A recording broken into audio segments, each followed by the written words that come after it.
What's up, my people? Welcome to the Mind Pursuit podcast. I'm your host, Masin Zuki. I'm hosted at Mint at Mua. If you're yet to check it out, by all means, Google Mint at Mua restaurant and conference facility and thank me later. I am still with Farhia. And from where we left, we are seeing how she was navigating, trying to understand, is it medicine, is it law? What does she want to learn and all that?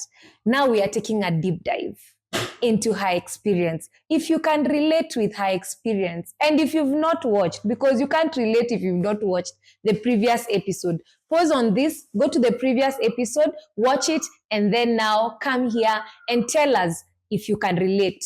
Please put on the comment section below. Karibu sana.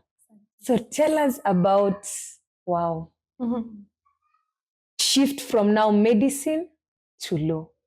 Yeah. So I think, the way my storyline, and I think my life is like a movie line. Or as, you can write like 10 books about my story. But I think one day when I become really successful, I'll make sure I have a book on becoming Farhia. Because they are layers. Because at a episode about this story, but yeah. So from medicine to law school, I just changed my challenges and struggles to marbles. I chose the challenges not to define me. Yeah. So I was like, okay, guys, I think I need to take up my pieces and ashes and make something really like beautiful, like a porcelain, like a beautiful art out of it, So when I joined law school, remember, in first year I was like a joke because the people in my ear, remember, I've lost how many months and years? There's so many years I've lost in between. Yeah. So now I'm joining. Remember, like my sister and my brothers are like 11 months. So imagine I'm joining back to school, in law school, with my sister's cohort. Oh. So you can imagine. How did that do to your So you look like the older one. Yeah. And the people you're joining class with are your sister's classmates. And literally, I have the classmates of my sister. And we are still, it's like we're me and my sister and my brother. And my brother is catching up with me. My sister is also catching up with me. I've lost years. Remember, and then I was in Nairobi University. We used to go on strikes. Yeah. I was finishing school in 10 years. And in law school now, I'm in this SKAT. And then, my registration number, remember I changed from biochem, which is in School of Med, the same uni, to law school. Your registration changes. So my registration there was H12, blah, blah, blah. When I come to law school, your registration goes to G34. And then now, remember the year, uko mwisho, haibadilikangi, because you're still a student in this school. So inaonekana uliingia hii shule 2012. Wow. What does that tell you to what people were talking about? Yeah, like you really stayed. So that was the joke. Like in first year now, I became a joke or a storyline. I could just hear people talk about when we're signing the register. Because they can see. Hey, now you Farhia, Tango 2012. So now as we were joining in 2014, December and September, remember?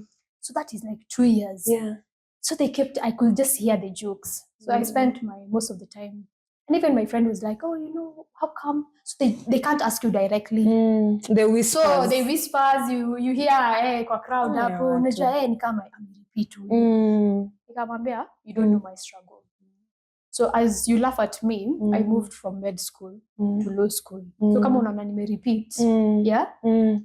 No one can be in med school or doing biochemistry. Ask every doctor who's done med school. They know biochemistry is the hardest unit of there. So yes, I was not even the best there, but for you to move from biochem to law school, of course you're not a dumb student, and it means you cannot be repeating, But you see, it's not my job to explain my journey, my struggle. So I just let them laugh.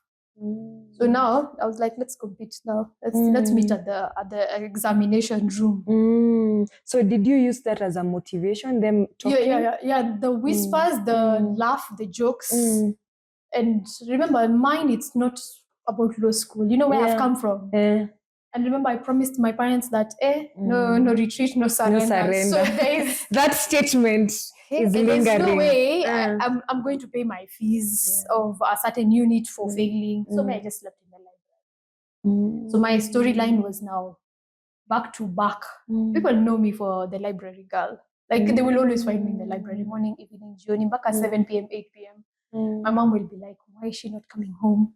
But I'm sleeping in the library. I need to read. I was eating those books. Wow. Like I will say in the library, read everything and anything. I was performing in class. My first year, I scored all the A's I need to score. Remember now I'm coming as a beast. Like that, my setback and the challenges in med school and biochem was my setup for my comeback. Like I needed to come back.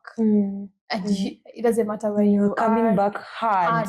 You are your rock bottom. You need to prove yourself. Remember, you need to prove yourself at home. You need to prove yourself to your classmates. Remember, you left some classmates in the other school. So they are thinking maybe will you drop out when you're a lady. Will you drop out? You got pregnant. I'm only failing. You know, there's a lot of stories that come. I only drop out. So I've not dropped out. I just moved. I shifted gears. So now that's how I went hard. And remember, your rock bottom is your foundation for mental clarity. Like this time, I'm not even confused. Like I know myself now. Like you're now self-aware. Like you know what you want, you know what you are going for. Like I was so different in law school. Now when you're in the right place, you thrive. You really grow and thrive. So now, did you feel like you found yourself in law school? Now you found yourself, but also what you've gone through shapes you to have mental clarity. Like I know what I want, what I'm going to do. I had a 5-year plan in law school. I just knew where I'm going. I knew where I'm going to land. I knew the courses I'll pick. I had even my research paper. When I finished in fourth year, we were doing research paper. My paper was on medical arbitration. My lecturer read that paper and he was like, Madam, you're in law school. Like, how do you have this balance of information from medicine? And I'm like, I came from School of Medicine, so I know what I'm talking about. So I did even health law. Remember, I didn't give up. So every information I had from med school, I came with it as a package in your bag. Wow. And that's why we say there's no wasted experience. Yeah, there's no wrong journey. There's no wrong experience. Absolutely. There's no wrong place. You were meant to be there. And at some point you needed to be there. And today, right now, I can do a lot of health law. I am able, like hospitals are able, like there are some hospitals who are fighting for me to be their lawyer on the panel. Wow. Because you have some background knowledge of School of Medicine. And that's the journey I was embarrassed about. I didn't want people to know about my journey in med school. So people don't know about anything about that. It's a deleted part in my history. Even now it's coming out in the podcast. Only few people know. Oh, wow. Because I used to feel like it was a failed journey. But I want people to know that it's not a fail. Like today that thing pays. Like the other day I was in a platform. I was training 450 doctors on tax law. Wow. Like you can imagine, like you being an expert in a field now, you're training the industry that you thought now, I think I didn't make it there. So my mom was like, finish law school and go back to med school. You need to be a doctor. Like you need to go back and still do something to do. I'm like, no, I'll still do it. Remember the medical law? Yeah. So part of it is still, so I specialize on commercial, tax, finance, right? Like I knew those content. Like there's nothing in at that time, and I've not even started a job. I had slept in the library.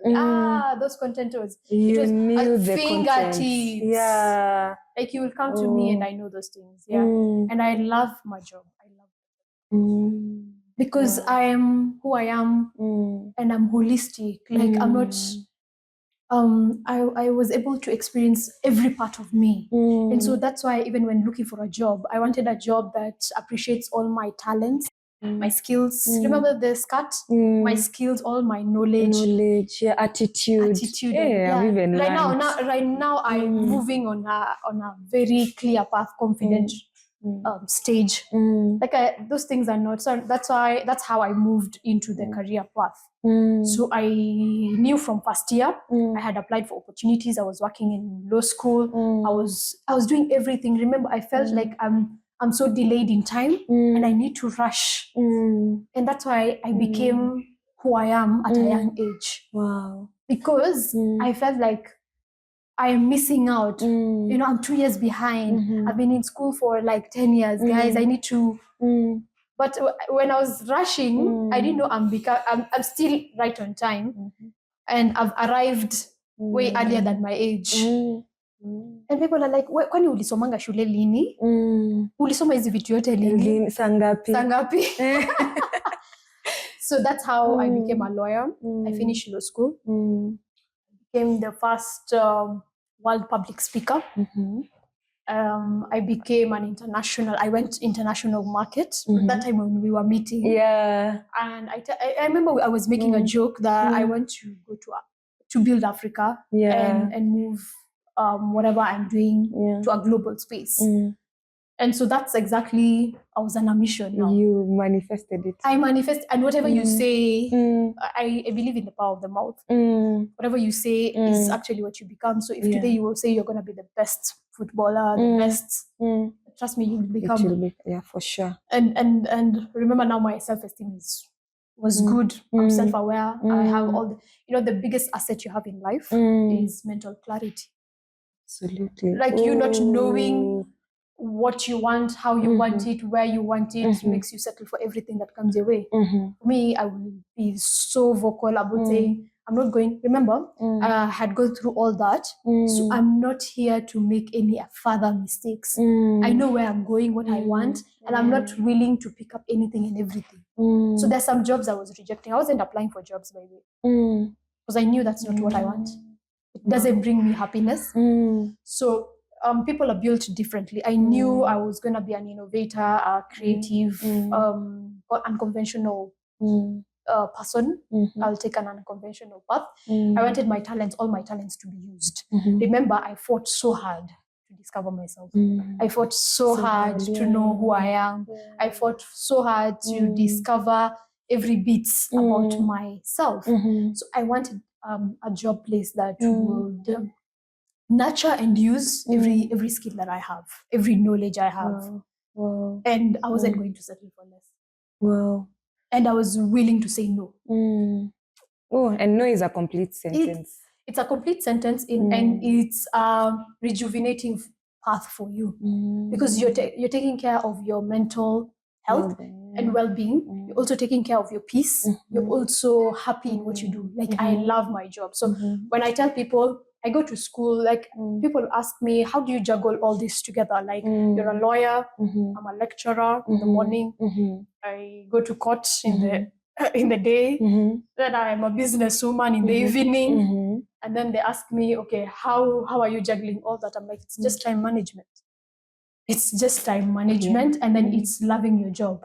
So you can see me arranging my time in the morning at 8 a.m. I'm in class teaching. In the 9, 10, around 11, I'm in court. I arrange my schedule. Then after that, after I leave court, I can't idle. Remember the rule? Yeah. I can't idle at any point. So every hour, remember the story of skills, knowledge, attitude and time. Now you have 3 currencies in life. Yeah. So it's not about your career, whichever skill you've learned, whichever profession you've got.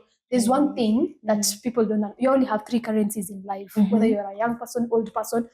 It's what you use your time for, So time is your biggest currency, and it's always running. That is so true. And if you don't know what to use, so me and you, where we are in life, the difference is what you've used your time for. Absolutely. Si ati wewe ulisoma more, si ati mimi nilisoma more. So it's the routine you have and what you do with your time. The other currency you have is the skills. Remember the story? Yeah. The skills. The skill set. And then the other skill, the last skill you have to have is your attitude to life. Like some people are making it in life, not because ati hao ni wachopi ama hao ni smart. Like have you seen the people who've not gone to school? Yeah, and we are learning from them. And literally, they are pacesetters. They are like this person has never gone to be any career, but yeah. For sure. So those are the 3 currencies I use in life. And remember, it was those things I was taught when I was in a child. Yeah. I still carry it forward. It's your biggest currency. Absolutely. So whichever career right now. So I was like, I'm young, I'm energetic. What do I do my energy, my time with, and all this energy napeleka wapi? Okay, fine. Wacha nifanye ma hustles, hata kama ni free jobs, I volunteered everything. Hakuna ba place nilienda yenye hata kama hata tulipwi. I worked for those places. I worked in the UN before. I wasn't being paid there. And you know that aspect of what you're looking for a job. There's a time you won't have a job. And that period of looking for a job can kill you as well. Remember now idleness? Yeah. Now you start questioning who you are. So me, I don't question myself. That time, remember time is my asset. Yeah. You're a young person, you have energy, you have time. Unatumia your time for what? So people tell me, you're doing too much, you have a lot. I'm like, my bank is not full. I know. My bank is not full.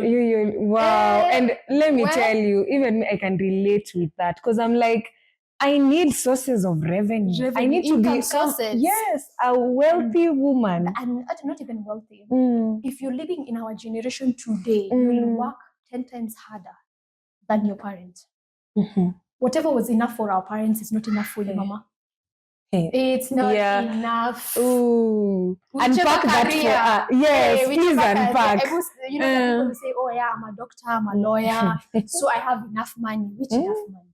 Where? Tell me which person in whichever career does not have a side hustle.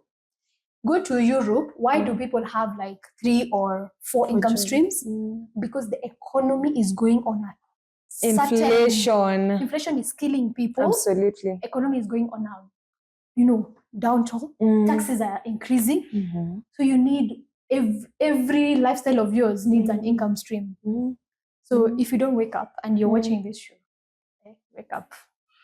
Job moja itakusaidia. And then don't be ashamed of the things that you do. Like the people who tell you, why are you doing this? Why are you doing this? I'm so proud of what I do. Atukuli kwenu. Silishwi na wewe na uko kwenu. Aki ukweli. And then they judge you for that. Wow. People judge you ati, so people will be like, oh, you're a lawyer, blah, blah, blah. Why are you doing this training work? Why are you doing this? I'm like, I love what I do. You do you, I do me. Actually, you've reminded me of something that my dad normally tells us. Mercy, we all need to work. Because ukienda kufanya kazi, hakuna mahali itaandikwa hapa ile kazi umefanya. Kama umeenda hata kama umeenda kufanya kazi ya mjengo, umefanya umelipwa 1,000. Anyway, not that they are paid. I don't know what they are paid, but I'm giving a hypothetical. Example, So like ukienda ufanye hiyo kazi ya mjengo, utachafuka, lakini unajua at the end of the day, hiyo 1,000 na ule mtu ameenda kwa ofisi na akapata 1,000. Hakuna mtu atakuuliza ukienda kubai ati ulitoa wapi? Ulitoa wapi pesa? No. Work hard for your money. Then that's a good point. I think what you need to tell people is uchague kazi. Exactly. If you're a young person and you're watching this show and you feel ashamed or I'm not in my career or I'm not doing, I want to tell you one thing. There's something called a taxi job. If you're not at your destination or at your career place, take any taxi to take you to the next level of your life. Like, you see the way you're stuck somewhere on a road, like you want to reach this place at Moa, and you just don't know utafika aje hapa. just take any means to get to where you want to go. And sometimes the jobs you're looking for might not be available at that time. So go do other things that will get you to this level. Absolutely. And I'll tell you one thing that also shaped me out. So the time I was applying for a legal law firm, you know, people have different struggles, Mercy. So there are people who apply for jobs and then they get jobs. There are people who apply for jobs and in a CV yao inawekwa kwa trash. There are people, but sasa mimi hata sikuwa nimetuma CV, but the few times I applied, my struggle was not to get the job. My struggle is I got the job, but I was told I'm overqualified. So usiposoma, you have a problem. Yeah. You're not qualified for the job. Yeah. Na ukisoma sana. This is the part people don't tell you. When you're so learned. When you're too learned, yeah, it's a problem. Unaambiwa wewe ni threat kwa hii kampuni. Kisha we can't afford you. Yeah. Sawa, I was just nikasema I went to job ya kwanza ya pili ya tatu and I got the same ati you can't be afforded, like you're very smart, you shouldn't be in this place. Or you know, how much do you want to be paid? Na sasa hata ukipata hiyo job na hiyo pesa, wewe ni msichana, and hiyo pesa unatumiaje?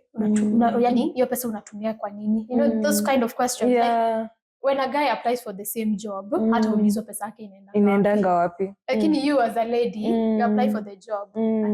So you're still young, you're living with your parents, why do you need the money? Yeah. Those kind of questions. You're overqualified for a job, you're told you're too learned for this opportunity, like this is a middle-sized kind of farm. Okay. So that kind of trauma, I was just like, hey, siendi kuapply tena job, sawa niko overqualified, wacha nitafute vitu ya ligi yangu. You know, that kind of So me, I just stopped looking for jobs. Me, I just like, hey, I think watu hawanitaki kwa hizi jobs zao. Kashanga, why am I a threat? Like, threat me. So when you're also a growing young person, it's so hard to fit into jobs that feel like you need to be like basically curtailed or locked here. Yeah. So some lessons to learn during your career path. Yeah. You need to understand that the aspect of a taxi job, just settle for what is available. And I'm not saying you settle. I'm saying let it be a means to an end to the next stage you want. The job you're looking for might not be available because right now jobs are not available. But then again, we live in an age where you can sell yourself on LinkedIn and social media and attract people to you. So you stop looking for the jobs, but now build the things that we said, the currencies. Yeah. Skills, knowledge, attitude, and time. Use that time to build on your skills and allow jobs to look for you. So as much as I couldn't get a job, my strength was that now jobs started looking for me. Wow. Because now I went back home, I built what I need to build, learned all the skills I need to learn, specialized in an area I wanted to learn. And so now people call me and look for me on social media. Wow. So Mimi, when you see me making noise on social media, masemi niko job. Ni kazi. Ni kazi. Si, zamani wazazi walikuwa napelekanga bahasha kwa kutafuta job. Sisi tuna make noise. So when you're seeing you're posting, even the most stupid things, is there's someone who will be attracted. My client, I'm talking to my clients. And my clients are looking for me. Absolutely. And that's how international people, clients from abroad, now started looking for me. And it's because I have put myself out there. And I've told them, this is what I am, this is what I'm good at. Guys, kama mnapenda kazi yangu, like, subscribe, find me hapa. Yeah, exactly. That's how now. So me, my job is online. So in the digital space. Me niko kwa digital space. So if you're an unconventional person, you will be like, what is she doing? You'll think like I'm, no. I never liked to be public. I never liked to be too much into, yes, I'm a good speaker, I can speak, blah, blah, blah, and all that. But I'm a reserved person, I didn't want to be. But you see, my job forced me to come out. And people were like, people like you are not talking to us. Yeah. Can you come out? And that's how I set up my company. I set up Holby as a training platform. I started training people around my areas, my skills. Then I started educating people. That's how I sat down and wrote all the skills I'm good at from being a lawyer. I like speaking, public speaking, which started earning me money. So I became a global speaker around different places. I became a TED Talk speaker. And remember, every time I go speak, I earn. Yeah. And so someone will be like, they need to be a lawyer, man, they need to speak. You need to just be a public speaker. So every skill matters, and every skill you can earn money. So to every person who's watching the show, find what can earn you money, monetize it. Any knowledge and skill. So build your craft. Wow. What a way to end the session. We need to build our crafts. Wow, you've talked about Holby. And I know we've not exhausted. Yeah? What it does. You've said it does trainings and all that. Yeah. So if people wanted to plug in and get to be supported by you, where do they find you? So the same way I said, you can always find me on social media. So my hashtag or my name on social media is Farhia Jama. And my slogan or my brand name is called Wakili Global, because I'm a lawyer. I do global stuff, and part of it is for you to join the bandwagon. So my pages are Wakili Global and Holby Training Solutions. So when you search Holby and Wakili Global, you'll always find me. So subscribe, link, connect with me, and you'll see all the handles at the bottom of the screen. And stay tuned, yeah. Amazing. Amazing. That is Farhia. Get to see the much work, the much impact that she is doing. Plug in. She's one of a kind. Thank you so much for coming on board. Thank you. We're so glad to have you. So I hope you have learned, you're inspired. Do something about it. Actually, when she talked about the taxi, I say it's progress over perfection. So long as you're making steps, so long as you're making progress, that is all that matters. Choose not to just stay where you are. Use what you've been able to get. You've learned about SKAT, knowledge, skill, knowledge, attitude, and time. Those are currencies. So pick that, run with it, and I know I will see you at the top. See you on the next one. Bye.